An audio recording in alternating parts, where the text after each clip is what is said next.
Olympics में भारत का नाम रोशन करने वाली साक्षी मलिक, विनेश फोगाट, वो रो रही हैं, जंतर मंतर में बैठ के रो रही हैं, मगर इस मोदी सरकार की कान में जूं तक नहीं रेंग रहा है। महिला और बाल विकास कल्याण मंत्री स्मृति ईरानी, जिनका एकमात्र काम राहुल गांधी को ट्रोल करना, उन पर निशाना साधना, उनके मुंह से एक शब्द नहीं निकला है दोस्तों। और आज जब chief justice of India DY Chandrachud की अदालत में यह मामला पहुंचा, एक बार फिर बृजभूषण शरण, राजनीतिक बाहुबली सांसद बृजभूषण शरण के पक्ष में कहीं ना कहीं सरकार जो है नरम दिखाई दी।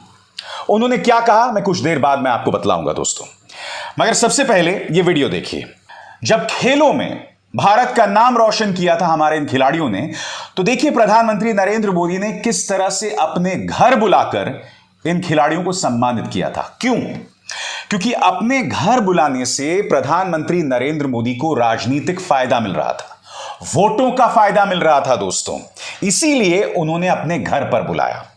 अब जंतर मंतर की यह तस्वीर देखिए, साक्षी मलिक की आंखों में आंसू हैं, विनेश फोगाट रो रही हैं जंतर मंतर पर बैठकर, मगर किसी की कान में जूं तक नहीं रेंग रही है दोस्तों। यह तस्वीर देखिए दोस्तों, चादर ओढ़े हमारे खिलाड़ी जो हैं जंतर मंतर की जमीन पर पड़े हुए हैं, किसी की कान में जूं नहीं रेंग रही।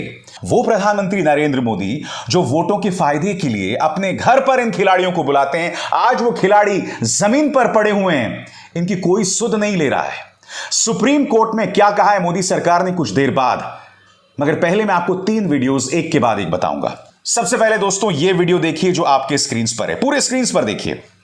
कल रात हमारी जो महिला ओलंपियंस हैं वो सड़क पर बैठकर खाना खा रही हैं, एक प्लेट पर 2 खिलाड़ी बैठकर खाना खा रहे हैं। इसमें कहीं ना कहीं उनमें जो बॉन्ड है, उनमें जो रिश्ता है वो दिखाई देता है, मगर कहीं ना कहीं ये एक बहुत बड़ी त्रासदी भी दिखा रही है। ये बतला रही है कि जब ये महिला खिलाड़ी ओलंपिक में, एशियन गेम्स में, कॉमनवेल्थ गेम्स में मेडल नहीं लेकर आते, तब आप उन्हें गाली देते हैं, उन पर हमला बोलते हैं। जब वो मेडल लेकर आते हैं तो प्रधानमंत्री नरेंद्र मोदी उन्हें अपने घर में बुलाते हैं, मगर आज उनकी सुध कोई नहीं ले रहा। भारतीय जनता पार्टी तो भूल जाइए, आप जो कि इस देश के नागरिक हैं, आप भी उनकी सुध नहीं ले रहे हैं। मगर आप जानते हैं उनकी त्रासदी क्या है? उनकी त्रासदी यह है कि एक तरफ उन्हें प्रदर्शन करना पड़ रहा है, एक तरफ सरकार उनकी बात नहीं सुन रही है, मगर दूसरी तरफ देखिए इनमें जुझारूपन को देखिए, इनके जुनून को देखिए। ये लोग जंतर मंतर पे प्रैक्टिस कर रहे हैं, पूरे स्क्रीन पर देखिए दोस्तों, और देखते रहिए इस नजारे को। यह बतलाता है कि हमारी ये महिला ओलंपियंस, हमारे ये खिलाड़ी, इनसे बड़ा कोई देशभक्त नहीं है। वो अपनी प्रशिक्षण में, अपनी ट्रेनिंग में कोई कमी नहीं देना चाहते। वो जानते हैं कि पिछले एक अरसे से लगातार वो एक जबरदस्त मानसिक यातना से गुजर रहे हैं, मगर अपनी ट्रेनिंग में कोई कमी नहीं है। और क्यों, मैं आपको बतलाता हूं। क्योंकि जब अगला एशियन गेम्स होगा, ओलंपिक होगा, अगला कॉमनवेल्थ मुकाबला होगा, तब कोई भी नहीं देखेगा कि जब ये जंतर मंतर पर बैठ के देश की जनता मोदी सरकार से गुहार लगा रहे थे इंसाफ के लिए, तो कोई उनकी बात नहीं सुन रहा था। लोग ये देखेंगे कि अरे तुम्हारा ब्रॉन्ज मेडल भी नहीं आया, तुम्हें शर्म आनी चाहिए। लोग इन्हें गाली देंगे। और इनकी मांग क्या है दोस्तों? इनकी मांग यह है कि कुश्ती संघ के पूर्व अध्यक्ष बृजभूषण शरण पर FIR दर्ज हो। मोदी सरकार ने इतने लंबे अरसे तक कोई कार्रवाई नहीं की। यही नहीं दोस्तों, आरोप जो बृजभूषण शरण सिंह पर लगे हैं, उनमें एक आरोप 18 साल से कम महिला खिलाड़ी के यौन उत्पीड़न का भी है, यानी कि मामला पॉक्सो के अंतर्गत आता है। मगर जैसे मैंने कहा ना मोदी सरकार के कान में जू रहेंगी, ना राष्ट्रीय महिला आयोग कुछ कह रहा है, और स्मृति ईरानी उनके बारे में तो जितना कम कहा जाए उतना बेहतर। मगर सबसे शर्मनाक नजारा आज सुप्रीम कोर्ट में दिखा दोस्तों, आपकी स्क्रीन पर। अंग्रेजी में फिर हिंदी में अनुवाद करूंगा। Women wrestlers sexual harassment case need to conduct preliminary inquiry but will register FIR if Supreme Court directs। Delhi police ने सुप्रीम कोर्ट से कहा कि हमें इस मुद्दे की शुरुआती जांच करने की जरूरत पड़ेगी, मगर अगर सुप्रीम कोर्ट चाहता है तो हम FIR दर्ज कर सकते हैं। दिल्ली पुलिस से मैं एक सवाल पूछना चाहता हूं, इस मामले में पॉक्सो है। दिल्ली पुलिस से मैं एक सवाल पूछना चाहता हूं कि ये खिलाड़ी पहली बार नहीं बैठे हैं जंतर मंतर पर, इससे पहले भी जंतर मंतर में बैठे थे। उस वक्त खेल मंत्री माननीय अनुराग ठाकुर ने उन्हें आश्वासन दिया था, उन्होंने अपना प्रदर्शन बंद कर दिया था, मगर उनकी बात नहीं सुनी गई। ये लोग दोबारा बैठे हैं और ये कह रहे हैं कि हमें वक्त चाहिए शुरुआती जांच करने का। कितना वक्त चाहिए आपको बताइए? ये तो बात दिल्ली पुलिस की हुई दोस्तों। मोदी सरकार के नुमाइंदे तुषार मेहता ने क्या कहा? उन्होंने सुप्रीम कोर्ट से कहा कि पहले हम इस मामले की शुरुआती जांच करेंगे और उसके बाद ही कोई प्रतिक्रिया दी जाएगी, कोई एक्शन लिया जाएगा। मैं फिर दोहरा दूं, ये खिलाड़ी एक लंबे अरसे से प्रदर्शन कर रहे हैं। बड़ा प्रश्न ये वो खिलाड़ी हैं जिन्हें ओलंपिक में ब्रॉन्ज मेडल मिलता है, ये वो खिलाड़ी हैं जिन्हें एशियन गेम्स में गोल्ड मिलता है, कॉमनवेल्थ में गोल्ड मिलता है। मैं आपसे पूछना चाहता हूं, ये बेवजह विवाद क्यों करेंगे? बताइए, बेवजह अपना करियर क्यों बर्बाद करेंगे? वो झूठ क्यों बोलेंगे?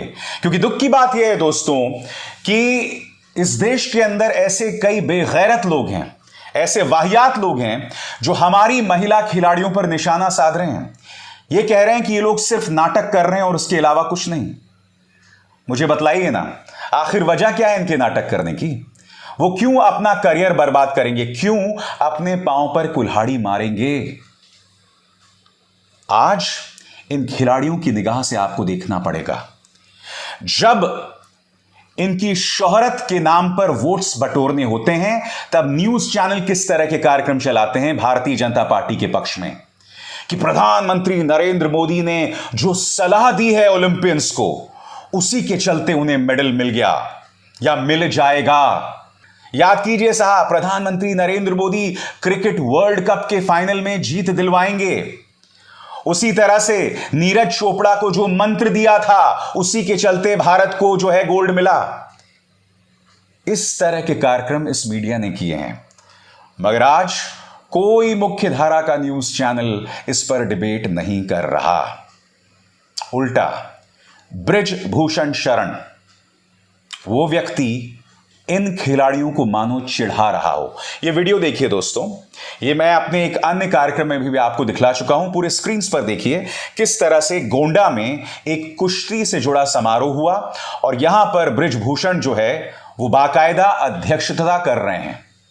मैं आपसे पूछना चाहता हूं, यह हमारे खिलाड़ियों को चिढ़ाना नहीं हुआ तो क्या हुआ?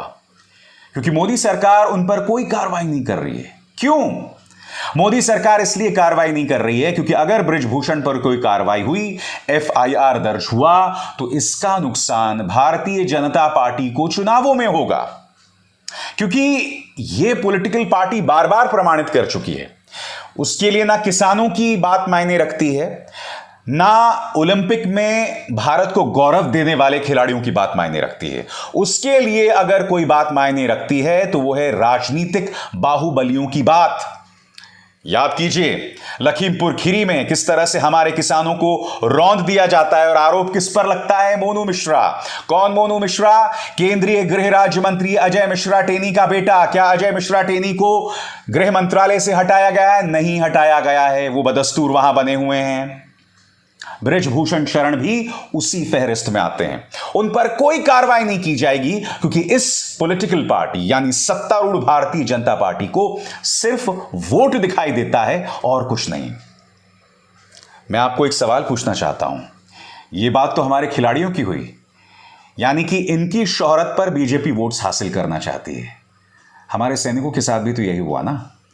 सीआरपीएफ लगातार अपील कर रहा था 14 फरवरी 2019 से पहले कि हमारे सीआरपीएफ के जवानों को हवाई जहाज मुहैया कराए जाएं। लगातार अपील की गई, गृह मंत्रालय अनसुना कर दिया। ये तमाम तथ्य हैं सामने, उनकी बात नहीं सुनी गई। मगर जब पुलवामा में वो शहीद हुए, तब आपको याद होगा प्रधानमंत्री नरेंद्र मोदी ने बाकायदा रैली में जाकर कहा था कि क्या आपका पहला वोट पुलवामा पर मिल सकता है क्या? यानी कि आपने उन जवानों को सुरक्षा तो मुहैया नहीं कराई, मगर उनकी शहादत पर आपने वोट्स हासिल किए। यही आप हमारे खिलाड़ियों के साथ कर रहे हैं। कितने बेबस हैं खिलाड़ी कि आज जंतर मंतर पर इन्हें ट्रेनिंग करनी पड़ रही है, क्योंकि वो नहीं चाहते कि मेडल हासिल करने की जो जुगत होती है, जो जद्दोजहद होती है, उसमें किसी तरह की कोई कमी आए। वो लगातार उस जद्दोजहद में लगे रहना चाहते हैं, इसीलिए वो जंतर मंतर में भी ट्रेनिंग कर रहे हैं। आंखों में आंसू हैं मगर फिर भी ट्रेनिंग कर रहे हैं, और उसमें कोई कमी नहीं आ रही है दोस्तों। आप और हम अपने घरों में बैठकर सिर्फ प्रतिक्रिया दे सकते हैं, सिर्फ बाकायदी कर सकते हैं, सिर्फ बड़ी बड़ी बातें कर सकते हैं। अगर कल को इन्हें मेडल नहीं मिला तो आप और हम बैठ के घर में इन्हें गालियां देंगे। हम में से कोई भी इस बात को याद नहीं रखेगा कि किस तरह से विनेश फोगाट, बजरंग पुनिया, साक्षी मलिक, इनकी आंखों में आंसू थे जब ये अपनी बात रख रहे थे। इनकी बात किसी ने नहीं सुनी, ना मोदी सरकार ने, ना प्रचार तंत्र ने, ना मीडिया ने, किसी ने बात नहीं सुनी। और जब ये हार जाएंगे ओलंपिक में, एशियन गेम्स में या कॉमनवेल्थ गेम में, तब न्यूज चैनल बड़े बड़े कार्यक्रम चलाएंगे। हार का मुजरिम कौन, हार का गुनहगार कौन। तब निशाने पर बजरंग पुनिया होंगे, विनेश फोगाट होंगी, साक्षी मलिक होंगी। तब हम भूल जाएंगे कि इन लोगों ने किस तरह से देश का नाम रोशन किया था। आज इनकी आवाज को खामोश कर दिया गया है, कोई नहीं सुन रहा है दोस्तों। न प्रधानमंत्री इनकी बात सुन रहे हैं, स्मृति ईरानी तो खैर क्या बोला जाए, न राष्ट्रीय महिला आयोग, न इस देश का मीडिया, न प्रचार तंत्र, न कोई और। हम सबको शर्म आनी चाहिए। अभिसार शर्मा को दीजिए इजाजत। नमस्कार। स्वतंत्र और आजाद पत्रकारिता का समर्थन कीजिए, सच में मेरा साथी बनिए। बहुत आसान है दोस्तों, इस ज्वाइन बटन को दबाइए और आपके सामने आएंगे ये 3 विकल्प, इनमें से एक चुनिए और सच के इस सफर में मेरा साथी बनिए।